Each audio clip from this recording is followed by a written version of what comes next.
Welcome back to the Mental Toughness and Body Show, everybody. This is the place where we unpack what it really takes to build strength in your body, mind, and life. And I'm your host, Robb Evans. And today I'm joined by someone who truly lives what he teaches. Rick Torrison is a USA Today best-selling author, speaker, and transformational coach known as the Limitless Coach. He spent more than 25 years helping high performers break free from limiting beliefs, clarify their vision, and live with purpose and power. And today we're going to dive into what it means to live limitless, the role of faith in mental toughness, and how to turn success into true significance as well. So, Rick, welcome to the show. And Rob, I'm excited to be here. Thanks for creating this space and the opportunity to be here. And I'm looking forward to our conversation and bringing some value to your community today and learning from you as well. So I'm excited for our conversation. Fantastic. That's what these really are. The it really is just a conversation and going from one spot to another. I find I don't usually have a script on these things. It's just like, let's just get into a conversation. So I think maybe a good place to start here is I love the concept of limitless. We're born limitless, and it's really the decisions we make each day that will determine how far we go and how much we stay just in our comfort zone. Tell me what it means to you.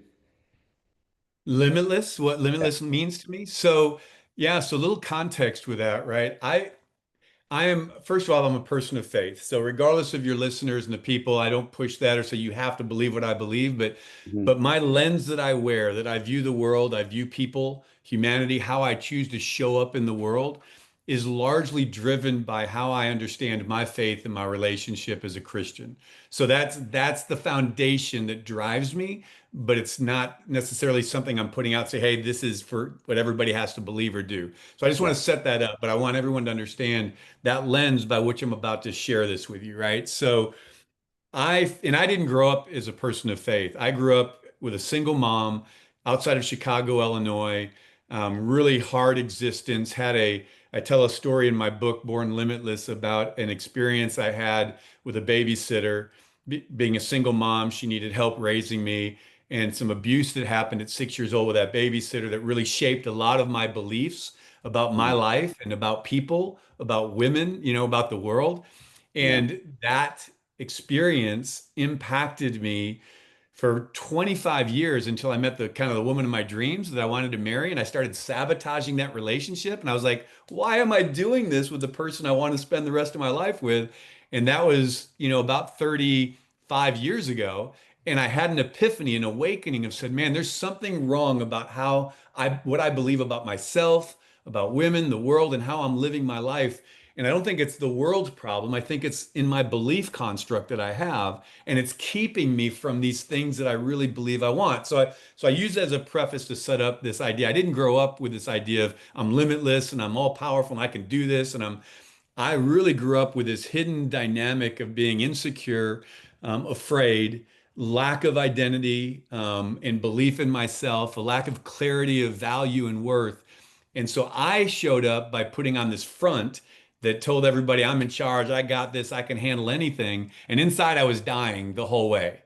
Right. Mm. And so I share that to say my revelation of this idea of limitless, this idea of born limitless, really came through my own experience of realizing the limitations and ceilings I had placed over my life that I didn't even know were there, that were Yeah. keeping me from the life that I believe I was born and created for. So that's a lot of words there, Rob, but that's kind of the context of where this Yeah. idea of limitless comes. So what happened to me in my own Can journey we was, maybe just pause there for a moment? I think yeah. we're going to have to, because you did, I speak slower than you.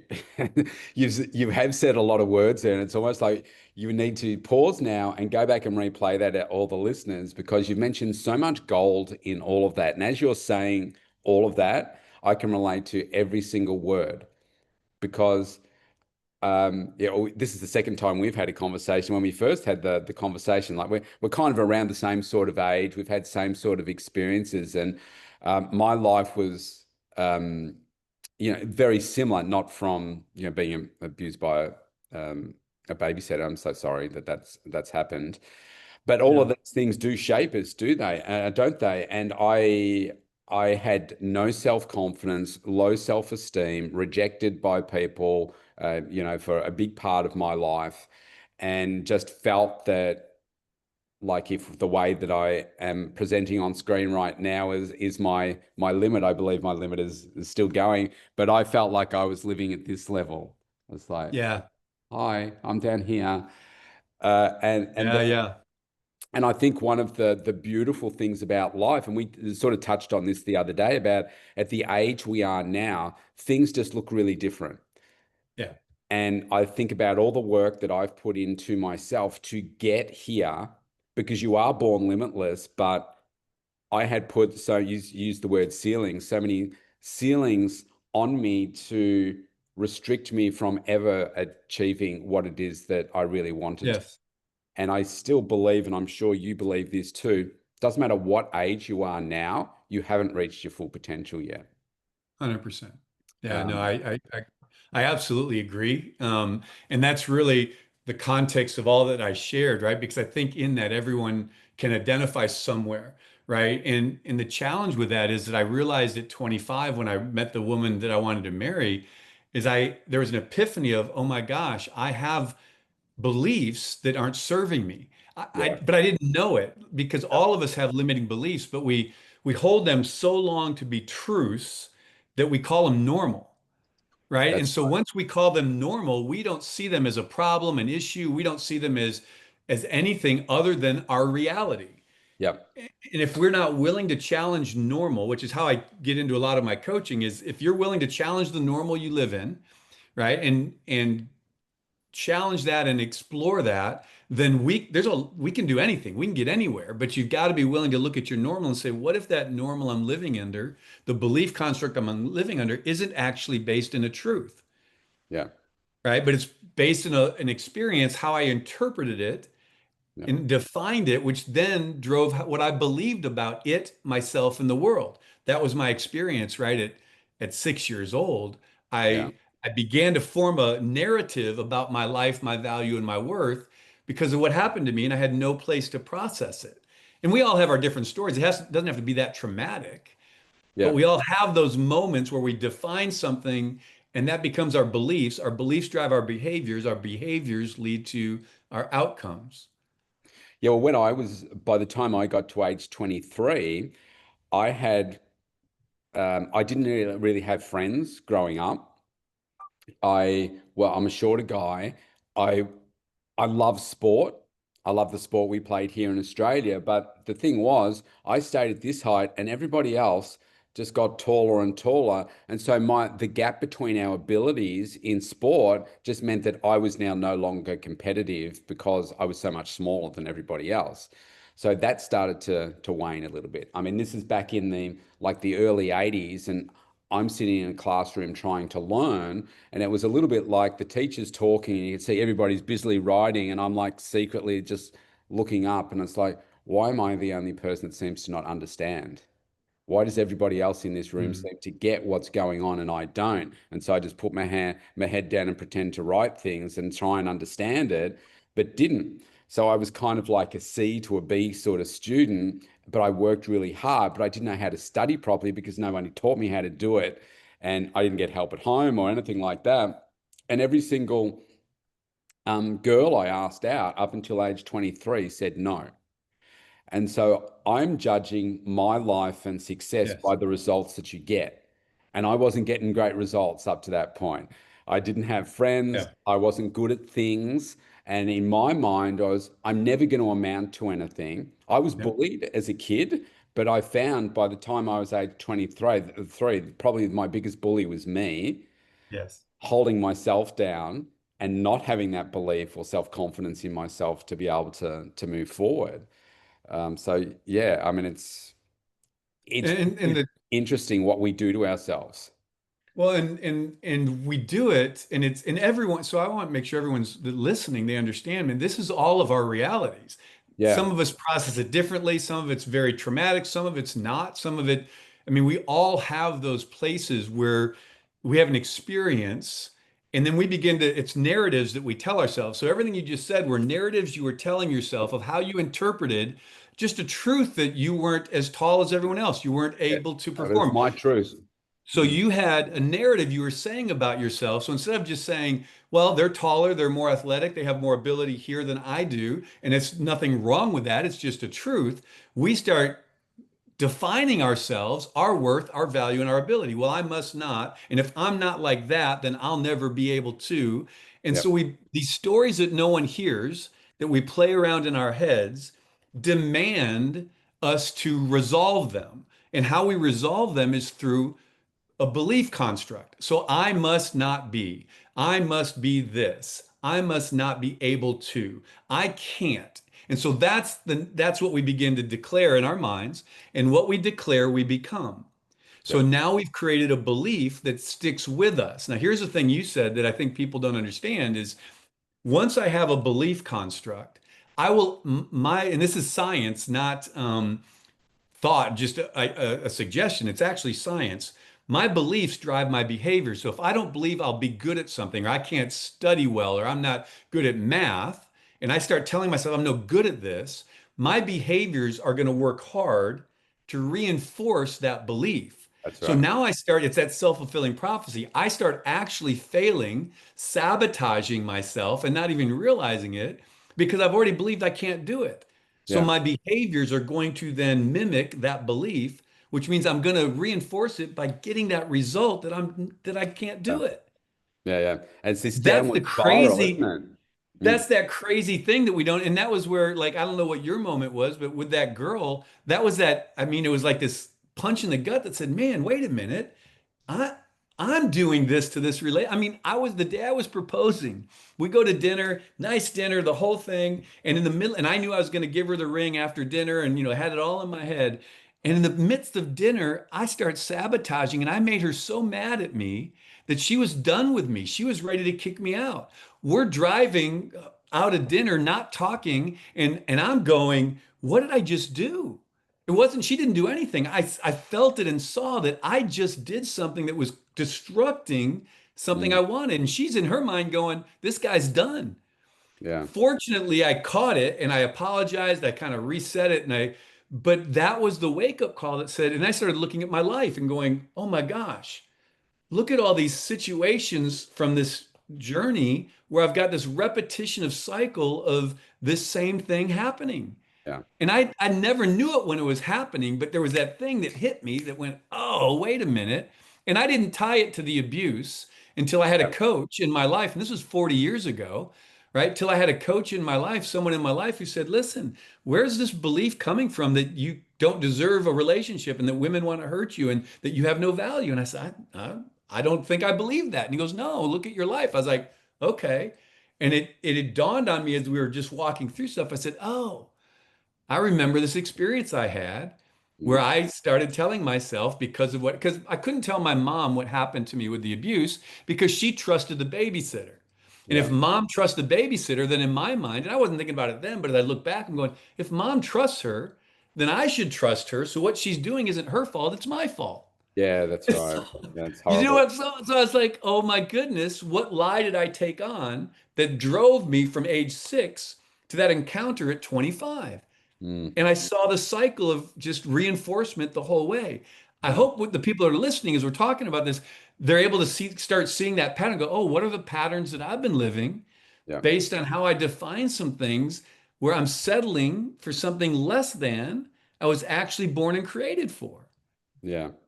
Does Yeah. that make sense? Oh, absolutely. Absolutely. I look at various things and some of it, like I'm 57 now, but there are some things that I've only uncovered this year that have helped me then do exactly what you just said there. So, oh, okay. So if I think like that in this situation, oh man, I did it here and here, Yeah. here and here and here, right back 34 years. And you think, gee, where did that come from? And then you dig in. Like I'm a very curious person, so like I like data. I like to analyze things and looking at things and think, oh wow, that came from when I was a kid and just observing how mum and dad interacted, for instance. And then I was becoming my dad, and my dad was a very passive, like beautiful man, but just very passive and would just allow people to walk all over him. I Yeah. thought, wow, I've turned into that person. at this point. And then I took that same version of me from, say, a relationship to another relationship. It's like, Yeah. wow, I didn't think I did that in the time. No, no. Now what I realize is that my main focus every day is to just grow me, to become a better human, be a better dad, a better lover, better coach, better, everything. And through that realization, you start to realize your own patterns and where your own limiting beliefs came from. And so much of it comes back from when you were a child and the values that were enforced on you. And then you go through life thinking, well, do I want to keep that one or not? And most people don't do the work to think about that. Right. And yeah, you're just kept in this box your whole life, really, until you decide to break out of the box and say, no, it's time for me to be limitless. So here's the freedom that everyone who's listening, really, I would love for them to hear, that I think you would agree with me with, is listen, you're okay. This situation we're talking about, it's never too late.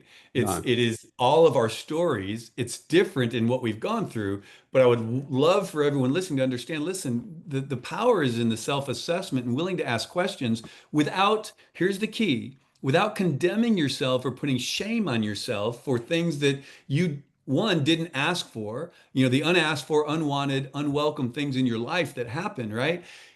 They are, and some of them I'm responsible for, right? So I have to own that. But people need to understand a self-assessment, just asking, being curious and asking some questions. Man, what causes me to do this? And why is this site, instead of just going, well, it's just what life always is, go, what has Yeah. caused me to keep repeating this thing? And do it with courage, not with guilt, shame, or condemnation, right? Yeah. Do it with a sense of, wow, I'm realizing now that, and then you can do something about it. It doesn't have to remain that way, right? There's freedom for all of us. And some of us, we're killing it in some areas, but Yeah. it's that one area that we've just settled in and said, man, I can't, I won't, I'm not. Yeah. And maybe that's true, but 99% of the time in my relationships and coaching and things I do, it's not true. They settled for something about themselves Yeah. that was never meant to be true. And I want people to hear there's no guilt or shame or criticism or condemnation in that revelation. It is the trigger, the fulcrum for freedom. How do you think you take that person? I mean, they could be an executive that you do work with. Mhm. How do you take that person that they won't recognize it like this, but you can because of your wisdom and everything? They're really avoiding their truth. They know what it is, but well, sorry, they know the behavior, but it's kind of like looking in the mirror, and it's like, well, I'm not going to look in the mirror, Rick, because if I look in the mirror, I'm going to see it, and I don't want to see it. And it's just easier if I do X, which could be some sort of distractive, numbing behavior. It could be Yeah. alcohol. It could Mhm. be something Yes. else. It could be just nah, we just keep that under the rug. I'm not going to look back into my past, etc., etc. I mean, you mentioned the word courage there, but somebody that's maybe got 50 years Yeah. of this ignorance, if you like, and ignoring, how do we get people to have the courage to step into that Sure. now? That's a great question. And I think the answer is a fairly simple starting point, right? And what I've realized is we can't, and your listeners will understand this, we can't force anyone to see something. We can't Mm, tell them this is what you're missing, or you're just tilted the wrong way, or you've got this limiting belief. Like me and you, something has to happen in our lives that we hit a wall or a roadblock to say, you know what, I'm tired of this.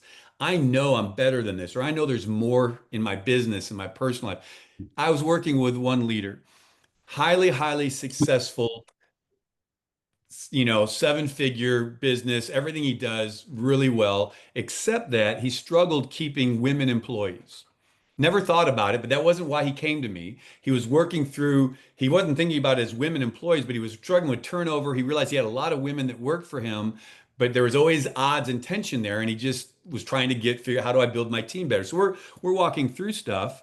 And what happened was, in that conversation, we realized there was a pattern that he had had four marriages, going on his fifth marriage. And all of his life, he had had these issues with relationships with women. Now, I won't get into the story behind that, but he had a story about that, but he never thought about that. But yeah. he had a belief system that impacted how he viewed, lived, interacted with, and engaged women. And then it manifested in not being able to keep them as employees, always having conflict. And so the issue really wasn't team dynamics, development, communication. The issue was a belief he had Mm. about the women in his life. And when he had that, when we talked about that and got to that place, that obstacle that said, "Hey, really, do you see a pattern here?" And he was like, "Man," and he was like, "Time out." And he was like, "Oh, this has been my whole life, not just with women at work, but with women in my life." And he was longing for, in his relationship, a successful marriage relationship. He wanted the companionship, and it just kept not working. So, well, I must not be cut out for relationship. Yeah. Right? That was what he told himself. But when he had that revelation, he was like, "Oh, okay, I see it now." And then the question was, "I don't know what to do about it." That's where Yeah. the coaching comes in. But if they don't see it, if they're not willing, that's why I said when we said a little bit ago, it's the getting someone to say, "Are you willing to challenge the normal you're living under?" Because you feel like there's more, you've seen more, but you just can't seem to break through in this area of your life, personally, professionally, relationally, doesn't matter. But you're just like, "Man, I know there's more to this, and I can do better than this, or I can build bigger than this, but I'm not." And so my question to them is, before I'll ever coach or work with them professionally or personally, is, okay, if I are you willing to allow me to challenge the normal construct that you're living under, the things that you call normal? You don't have to agree with me, you don't have to believe it, but are you willing to Yeah. challenge it? Yeah. So that's the key to answering that. Like, how do we get them to that? Is they've got to be willing to go, okay, I'm willing to look at my normal and to challenge that normal. Then there's a framework and a process and a way to them start identifying because then you've got to identify what is the limiting belief that has Yeah. created that normal. And there's a process I can walk through them. But if I try to walk through that with them without their permission, without them really saying, okay, there's something there, then it's a waste of their time and my time. Yeah. Does that make sense? Yeah, Like it it does. It it needs does. a revelation or epiphany from someone to say, "Wow, I don't want to keep doing this anymore." And then having Yeah. relationships that can point them to someone like yourself or me that can help them do that, right? Because we've all had those epiphanies, but we had no idea where to turn. We didn't know where to go, like who to ask. And so that's what's powerful about the podcast, right? Is everyone that's listening, there's people that are being triggered right now in their minds going, "Oh my goodness, I wonder if that's me." And I've been there. And what you and I are saying to them right now, whether it's you and me or someone else, it's okay to challenge that.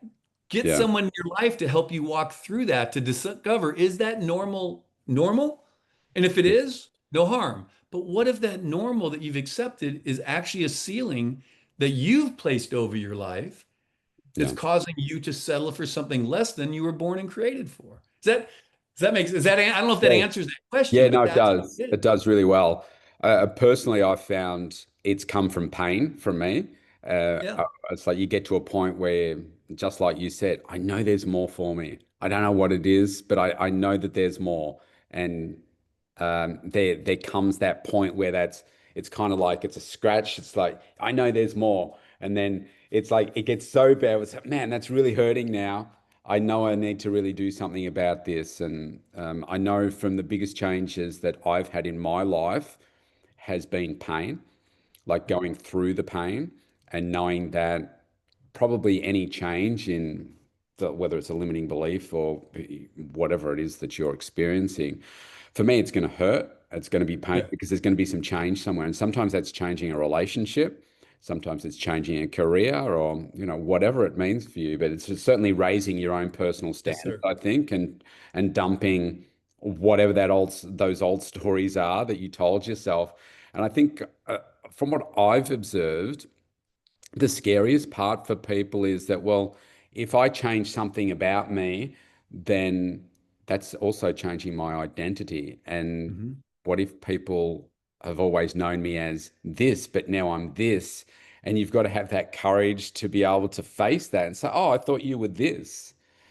And say, no, I'm actually this. And that And requires some courage yeah.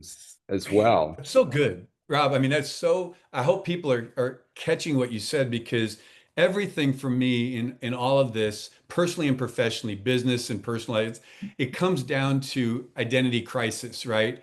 And there's Mm, kind of two types of identity we deal with. The identity of what I do that becomes my identity. It's the world out here that I put on, say, I am what I do.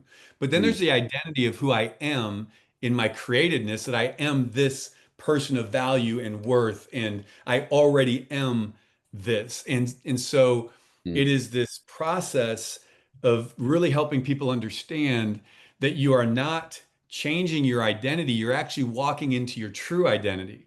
And wouldn't Yeah. if you were not in your how much would you want to be able to walk into that true identity that you are actually designed to have and to be and to do? And this identity you're living in is actually a false one that you built a home in, but it's a home of sticks and cards. And that's why you're always living in this cycle of feeling like you're not enough or it's not good enough or you won't Yeah. measure up or and so the motivation you can paint a destination like here's this that you want to get, but the motivation is what gets them to act. Like how important would it be for you to actually walk in the fullness of your true identity in power with influence and impact to make a difference in the lives of the people in the world around you? How important is that to you?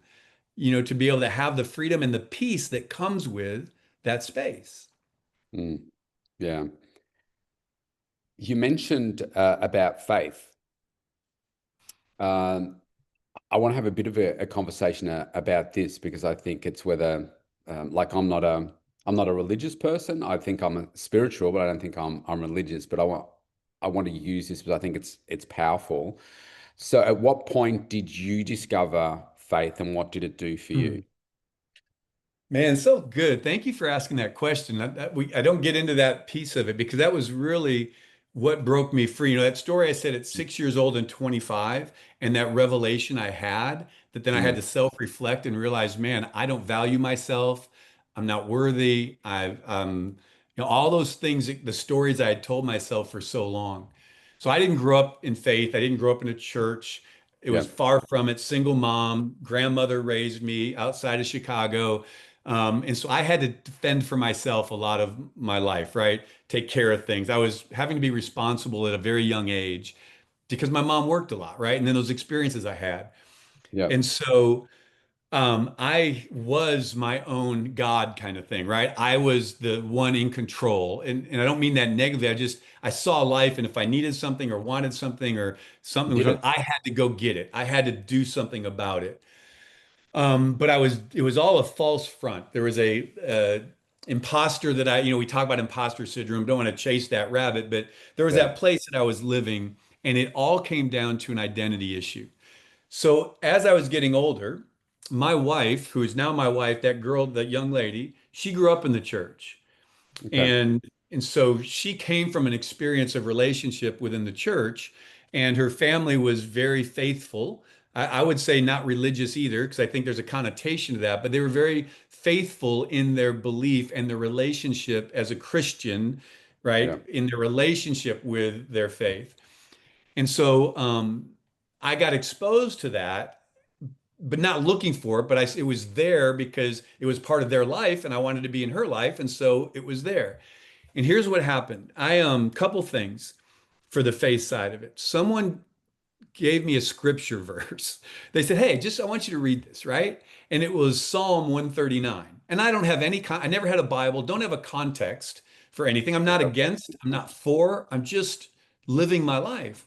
Yes. But I was intrigued because my father-in-law actually said to me, "We like you a lot and we like your relationship with my daughter, but you need to understand that we are believers in Christ. And if you want a relationship, it would be really important that you discover your own relationship," right? So he challenged me in a healthy manner. I was like, well, okay, I don't know what that means, but I'll Yeah, yeah. explore. She's important, so I'll keep going. I like her, and if that's the way I can get to her, well then Yeah. let me check this out. Yeah. Well, a couple things happened. One is someone gave me this scripture, Psalm 139, and I won't go into the whole thing, but it's a story of David and a conversation with God.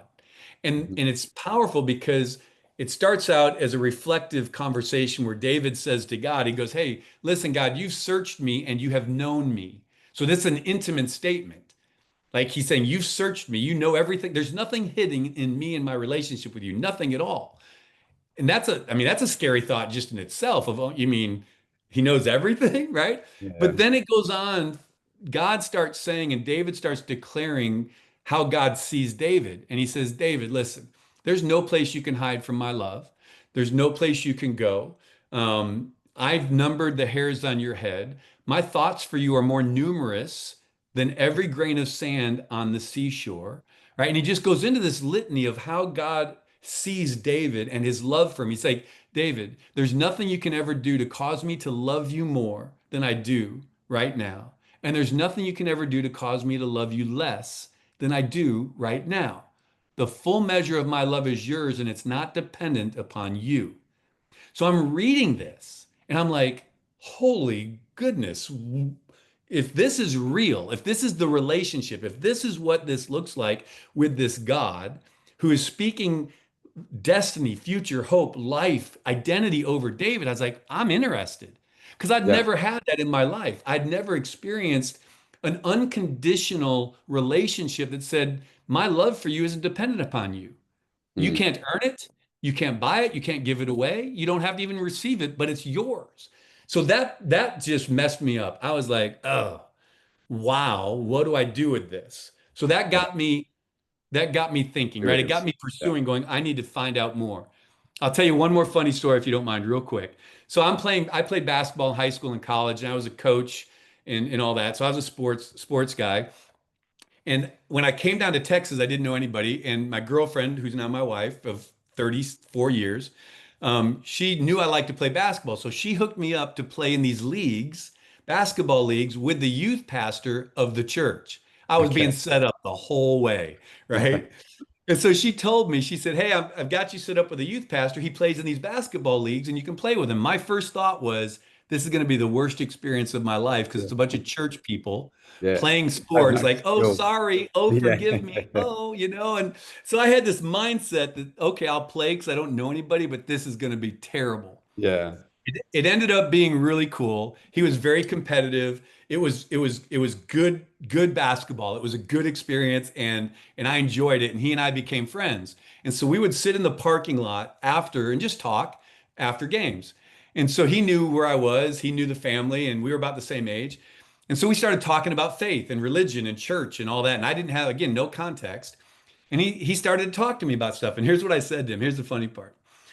He's talking to me about faith and God and Jesus. And I'm like, okay. I said, time out. Before we go down that road, you got to answer one question. If you can answer this question, I'll talk to you about anything you want to. I'll consider your God. I'll consider your stuff.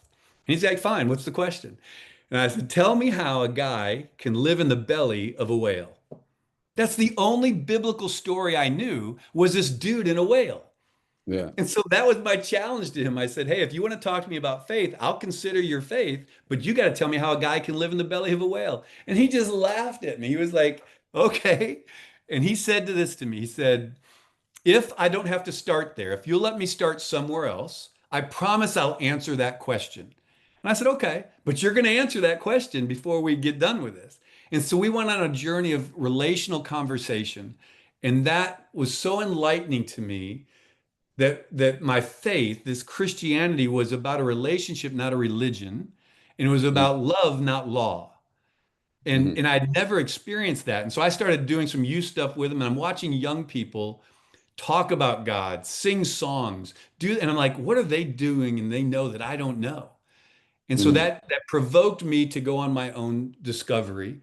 And what I found transformed my life and it shaped me. And that's what happened at 25 when I looked at that and I didn't know how to redefine myself. That faith said, listen, you defined yourself as worthless, without value, these problems.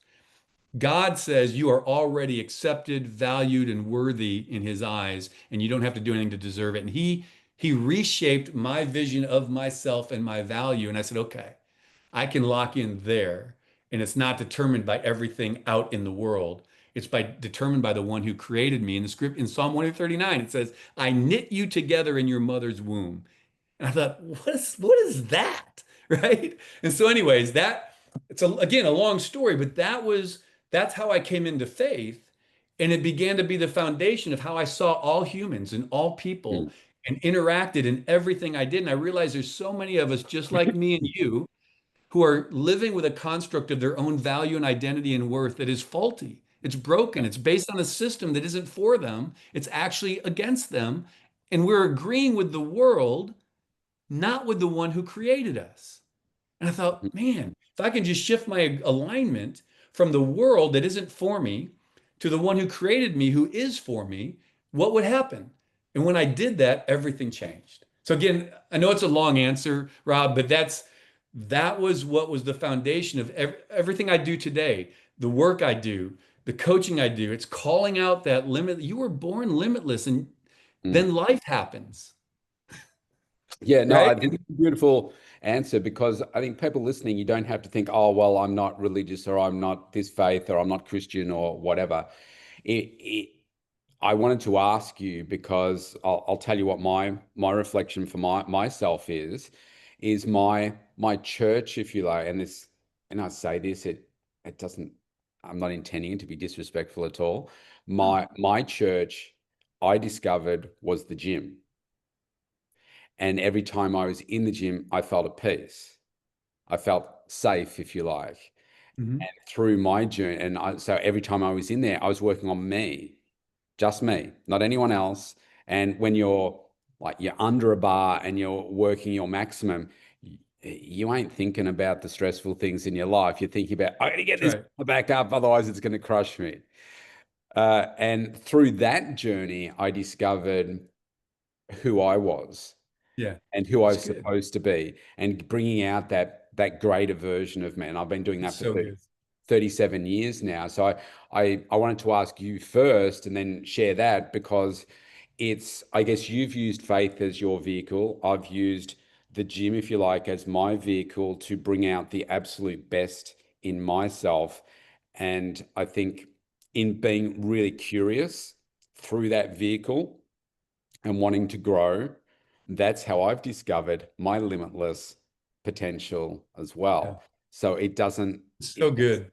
and I guess where we're, yeah, whether it's faith or whatever you want to call it, um, for me, it's about how do I just have a positive impact on Rick today in this moment to make you be seen, heard, listened to, valued? How do I treat everybody the way that I want to be treated? Which I think that's out of the Bible somewhere, isn't it? Hmm. Hmm. That's how I like to live my life. And it's just being the best version of you that you can be, but never settling for who you are, Yeah. always wanting But to. there's always this place of growth and opportunity of Mm, becoming that, and that's the idea of normal, right? When we, and you said this in the very beginning as part of your story and your work is this comfort zone stuff, right? mm, And if we never, so a comfort zone is nice at times because it gives us the place of rest and we're like, okay, I've arrived, I can breathe, I'm not striving, I'm in this place of success in this moment. But if we stay there too long, that comfort zone becomes a danger zone because we settle in and think I've reached the epitome. This is all there is. And it's like going up the mountain. Have you guys, so there's some beautiful in Adelaide and different places in Australia. yeah, I for actually sure. visited, I told you that, a long time ago and did a walkabout kind of for a month when I was just out of college. And there's beautiful, I went to Ayers Rock, right? And so Yeah, we're climbing and doing different stuff and what I learned in that applied was if you're ever in the mountains and you're driving, I think it's the same in Australian places, you have these scenic overlooks, right, where you can pull yes, off and you can see just amazing vistas. None of us drive to a scenic overlook, get out, and we build a house, right? We go, oh, I've arrived, and we put up our chairs, our comfy yeah, couch, and we go, look at this. Because if we do, we know because of our experience, if I just drive another 2 miles up around the next corner, I'm going to see something even could be more better. amazing Yeah, than what I saw. yeah, Right. And so sometimes we get stuck in that. So "Oh, this is so beautiful, not realizing that there is something even more amazing ahead. But we've got yeah, to get out of that comfort zone, risk a little bit, drive, not knowing exactly what it's going to be, but take that challenge and believe that around the next corner is another thing that we've never seen or experienced or yeah, witnessed before that is so amazing. And it's about ourselves. yeah. You lifting weights. I started doing this a couple years ago and working out because of the health. You and I talked about this, but it's starting with that little weight and going, why am I just lifting 5 pounds? And you go, hey, start there. Let's build the foundation. Let's get the technique, and then we'll add weight. And all of a sudden, I am now pressing, bench pressing and curling and lifting weights beyond what I thought was possible. And he Mm, keeps pushing me. And I'm realizing, oh, I thought this was my limit. And he goes, no, Rick, that's not your limit. there's more you can do. And it's like, Mm. no, there's no way. No, let's keep working. And then a month later, I've increased by another 10 pounds, right? And I'm like, oh my goodness, I am doing so much more than I thought I ever could, that I thought was in me. I didn't believe that that was in me. And I needed someone to speak life into me and say, no, you can do more. You're stronger than you think you are. And so wherever Yeah. people are sitting listening to this, whatever level of achievement they've gotten, successful or challenged, that's not the end of your story, right? I mean, there's But the thing, more for you. Does that make yeah. sense? I mean, Yeah, that's why I absolutely. think you do what you do, and what I do is letting them know, listen, there's more that you can accomplish and do and impact and influence. I use the exact same analogy of climbing up the, I'm not in the car though, we're climbing the mountain. It's like, well, yeah, you don't know what's beyond, but you know once you get to the top, that you're going to be able to see other stuff. You're going to see valleys. You're going to say, oh, there's another mountain over there. That's all right. We're going to go down the valley, but pardon me, we're going to go up to that other mountain now because you don't know until you get there. And for me, I use it like it's growth. You don't know. You've got to Yeah. get to there before you can see what's coming next. You can't, there's no shortcut. You can't chop off the top of the mountain and just walk across the top. You have to do the work and then you can see. But it's not until you get to that first step. I know what you're going to see, but you don't. You got to do the work. I can help you, but you got to do the work. You gotta do the work. Yeah. Yeah, And yeah, that's so good, yeah, Rob. I mean, I think it's so powerful that everyone understands, right? You know, that you're stronger than you think you are. You are braver than you think you are. You are more powerful than you think you are. You are more beautiful than you think you are, right? yeah, And sometimes we just need someone to speak that into us and call that out and allow us to become the author of our story again, to begin to yeah, realize that every obstacle, and this is a cliche, but it's true, every obstacle and problem and thing we've gone through, if we shift our mindset to go, it was painful, it hurt, it wasn't good, I wish I didn't go through it, but it's an opportunity for me to learn, to grow, and to become something greater through that. But if I yeah, don't believe that, if I believe I'm the victim, then I'm yeah. going to stay that Same victim my here. whole life in everything I do. I think one of the, and I don't know whether this just comes I suppose with age comes wisdom, and when you've got an appetite for growth and curiosity, you're constantly growing, right? But I think that part of the secret of life is going through life and realizing at a point in your life that the things that you thought success in life were about have absolutely nothing to do with that because most of us seem to be conditioned to being selfish and that it's about material things and money. And you get to a point where you realize actually your true success and happiness has zero to do with any of those things and everything to do what we're talking about here. It's about your growth, your impact, and your true happiness comes through that, and it doesn't have anything to do with money. And I've spoken to billionaires and listened to plenty of billionaires, and they all say the same thing. And then those people that don't get it will say, well, that's easy for you to say because you've got all this money, et cetera, et cetera, et cetera.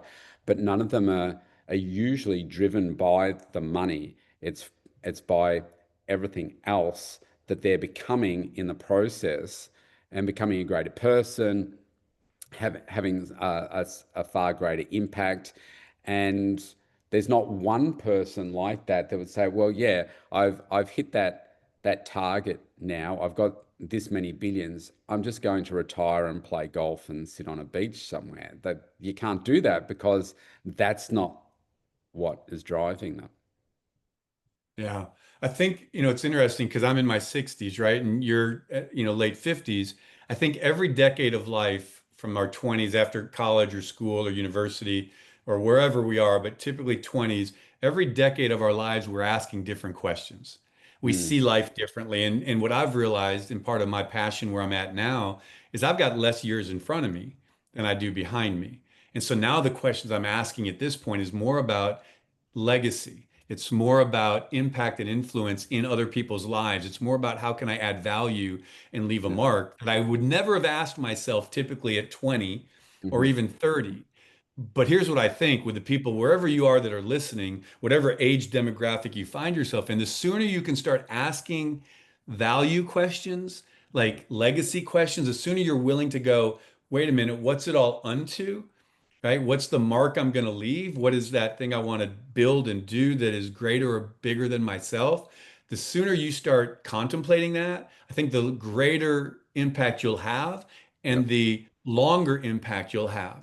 And so everything for me now isn't about building, climbing, growing, and grinding. It's about, when we talked at the onset, I built this app and we'll maybe talk about it. And I have this Yep. coaching bot and stuff, but I did it not to make money from it, but to realize I want to take the wisdom of 45 years of business experience, coaching, leadership, and all that failures, successes.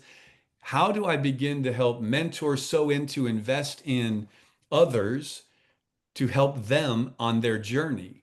I care Mm. more about that than I do about building my own world at this point. It's Yeah. shifted because Yeah. I'm thinking more legacy after I'm gone than I am about my own kingdom, Yeah. that I thought about younger. And so the sooner people can begin to ask more purpose questions in their lives, I think the quicker they are able to begin to have that impact, Yeah. that is really transformational. So it's just a perspective. And yeah, I agree. And that's where your true happiness comes from. And you don't know until you get there. And that's climbing up and down so many different mountains to get there, and it hurts. And but it's so worth it. Um, Yeah. Rick, this time has gone by so quickly. Yeah, that's fine. We could keep talking for hours, but I do want to ask you a couple more questions, and Okay. you just touched on it right there. Okay. I want to talk about technology, and obviously, what you're doing with your bot and everything here. What do you think because in some ways these are polar opposites, right? You take faith and the Bible, what, thousands of years old, and now we have like AI and technology and so forth. And I harness AI to help use it strategically to help me grow. And I'm growing at such a faster rate now. Some of the stuff that we started out by having these conversations with today about back in childhood, I've only come to unpack and understand some of that this year because of how much I work with AI now to talk, ask, and try and understand. So why is my thinking style like that? Oh, that equals that equals that. Oh, that makes sense. So tell me a little bit about your perspective on Yeah. how we. I guess we're talking about AI here, but how we can use AI to help us grow. Tell us about your bot and Yeah, I think it's a great question. And I am, I'm in part of that generation that's resistant to change. Like going, oh my God, right? It's like, yeah, what is this thing? And I don't know what to do with it or where to begin. But if we look at the generations, everyone that's being born today up through probably the early 20s right now, if you want to look at that, they have been born into a world where this, and I know not everyone's watching, but if you are, this phone that we have in our hands is attached to their body and their life. And they are global yeah, humans, right? yeah, Because they have access to the world in yeah, their hands. And there is not a question that you can ask that you can't search and find an yeah. answer Get to. Now, some whether it's the sort of truth answer. or right Yeah, answer, yeah, you have the ability that we've never had before, yeah, right? And there's so many other things with that. I think we've got to be careful with technology and how we use it and how we understand it. And one of the things that was provoking to me, so creating an app, I created an app. Here's the thing. There's not a human on this earth that needs another app. We just don't need another one. There's a billion of them out there, right? And so my creating of the app was really a chance for me to build a repository of everything I've done in my life. So I've got all these platforms. It's over here and it's in a drive here and it's on this platform. And I said, I want to take what I've done in my life and I want to put it in one location on one yeah, platform to be able to distribute it, give it away, sell, whatever it is, but have it there. So part of my vision of the app was for myself to have peace about everything I've been doing, especially in the professional development, leadership, and coaching world, and putting those things in one place where they're easily accessible.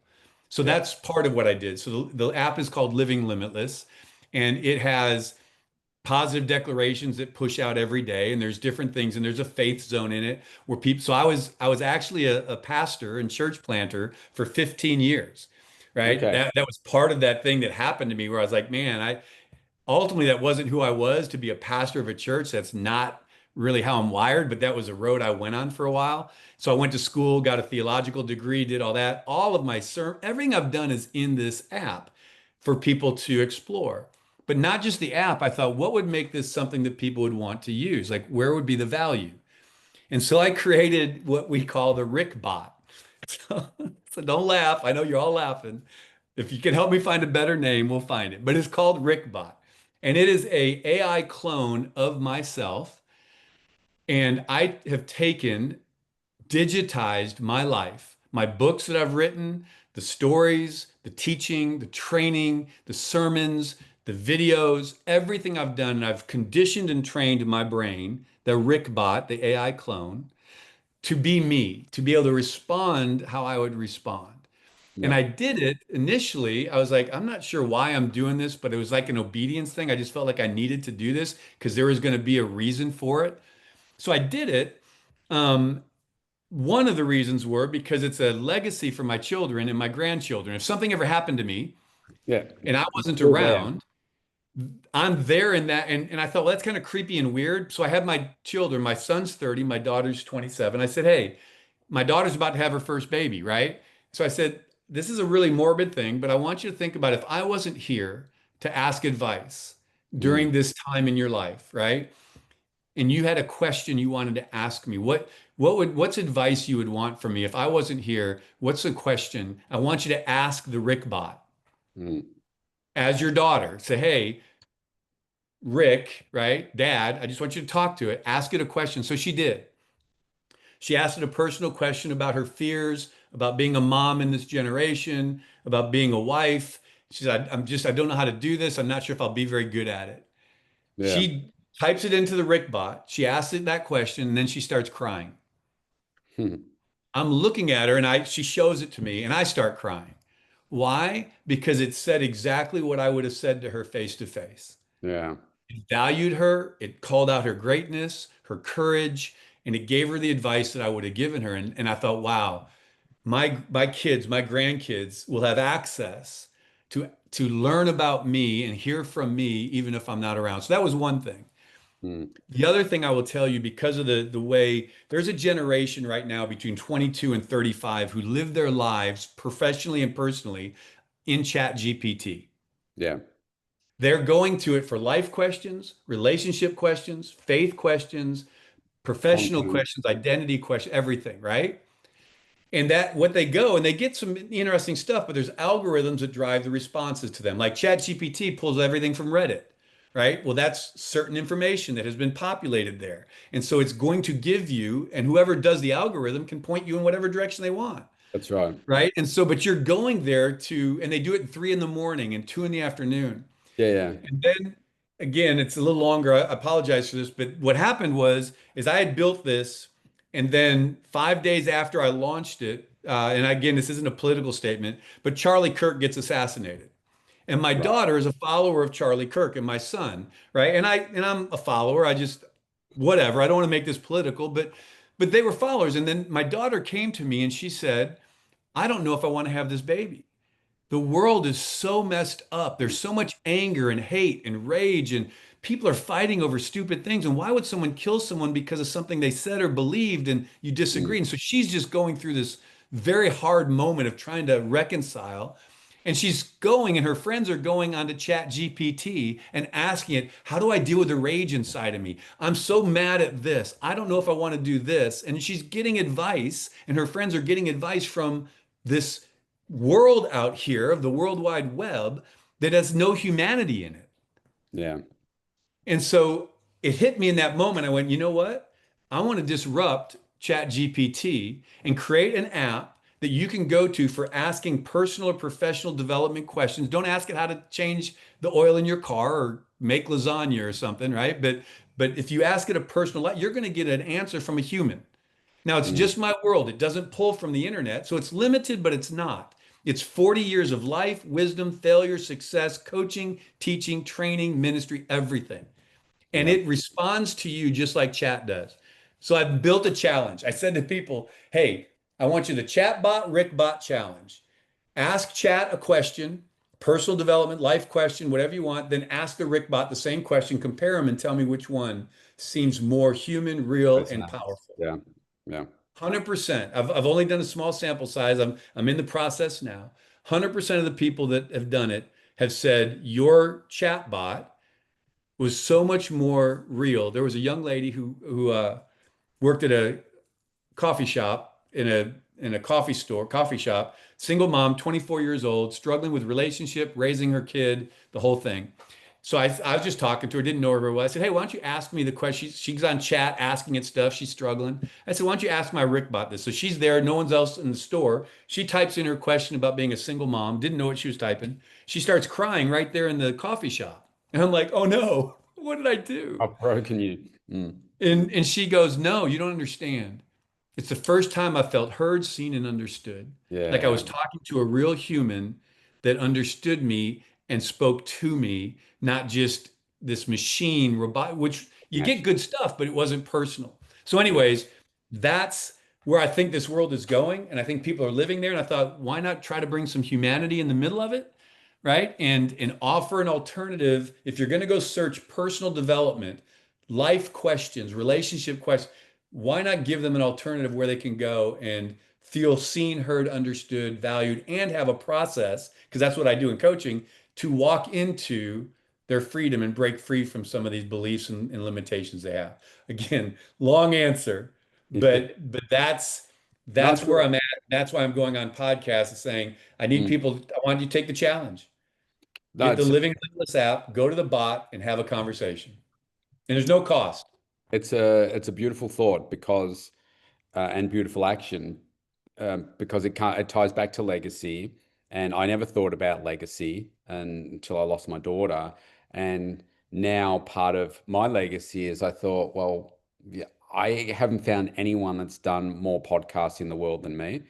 I'm about 4,500 podcasts now.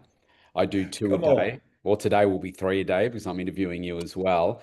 And I think like my daughter has said that she doesn't want to have and doesn't want to have kids, but that could change for her. But I said to her, look, once I'm gone, just- I'll still be there and I'll be there forever. And she's like, oh, do you have a podcast? I said, I have two podcasts. And anyway, I said, here they are here and they're all free. But part of that for me is about having that voice beyond, because I think Yes. about, could you imagine how wonderful it would be if your great, great, great, great, great grandkids could you go back and listen to you? Because I'm doing things, I'm living life at a different level in a different way to anyone else on my family tree ever has. And imagine what it would be like to, I think when we were going through COVID, like Melbourne here, we were Mhm. shut down more than any country in the world or any state in the world. And I just think about, do you know what the hardest thing that most people went through during COVID here was, what am I going to Uber Eats today? What am I going to watch on Netflix and those sorts of things? And I think back to, gee, my grandparents or great grandparents, the depression, the war. If there was no Uber, there was no um, supermarket to go and get food at, they had to grow it. And we don't know what starvation looks like and all those sorts of things. And I think, well, this provides a perfect platform to be able to do that. And I think you're that next level of being able to have that evolving bot that can keep talking and asking any questions and so forth. So I think it's a beautiful thing. Rick, we could keep Well, talking thank you. I for appreciate that. hours here. I do want to bring this into a landing. So Sure. obviously you've mentioned the Rick bot there. How can people get in touch with you to work with you with coaching, but obviously Absolutely. try out the bot as Yeah, well? absolutely. And you can get in touch with me through the Rick bot because all you got to say is, "Hey, I want to talk to Rick. How do I reach out to him?" And it'll give you all my information. So I would still say, download the app, go to the Rick bot, ask questions, and you can get directly to me there. But to learn more about who I am and get into my world, my ecosystem, I would say Instagram, and it's at Rick Torrison. That and the YouTube. That's where you're going to learn and hear from me. That's why I live in that space of just providing value and context. And if people will go in there and give me and say, direct message me through Instagram, say, here's my limiting belief. I will send you you'll get a free one page my limiting belief framework to break through that limiting belief. I'll send that to you. You can play with it. You can use it to help you identify potential limiting beliefs, challenge your normal. And then if you want more, there's plenty of ways to get to me. But I would say download the app, take the challenge. I'd love to hear from you. I'm learning. I'm on the front end of this. It's not like a year into it. I'm 2 months into this, Mm. right? Of just trying to understand it. So help me with that. And then just come into my Instagram world and hang out and send me some messages and questions and let's start a dialogue. Fantastic. I'll put the links in below the podcast here. I'm going to give you the final word in a second, Rick, but this has been tremendous conversation. Like we're so like-minded. I think we've had some very similar experiences, and I think the audience is taking away a lot of gold here. You'll have to go back and re-listen to it, audience, and really absorb this. So thank you so much for giving up your time here today. It's been an honor to have you on the show. So I'm going to give you the closing word. Okay. What would you say is the greatest advice you've ever received? Yeah. I think the greatest advice that I've ever received is really the advice that I give. And it is that core message that I would say to anyone is listen, you were born limitless. You were created for more, not stuff and things, but influence and impact, a future and a hope, right? In that your past was never meant to define your future. You were. Your past should inform you and refine you, but not define you. And so when we understand that, we can then become the author of our story again because the future is a blank page, right? It hasn't been written. So I tell people, pick up the pen and become the author of your story. Quit letting the world, circumstances, your past, someone else's opinion drive your story and write your story when you are the author. We give the Yeah, pen away. So I said, pick up the pen and start writing. It hasn't happened yet. You yeah, get to determine what it looks like. And that was the advice I was given is listen, you've got more control than you ever thought you did, yeah, right? But you give so much of it away. yeah. Understand, control the controllables, right? Which is your life, your emotions, your feelings, and how you show up and what you believe about yourself. And so that's what I would tell people. You're created for more. You're born limitless. Go get it. Beautifully said, Rick. Thank you so much for today. We'll have to have you on the show again. Thank you. I look forward to it. And thank you to your listeners. And if I can serve you in any way, let me know. Thanks.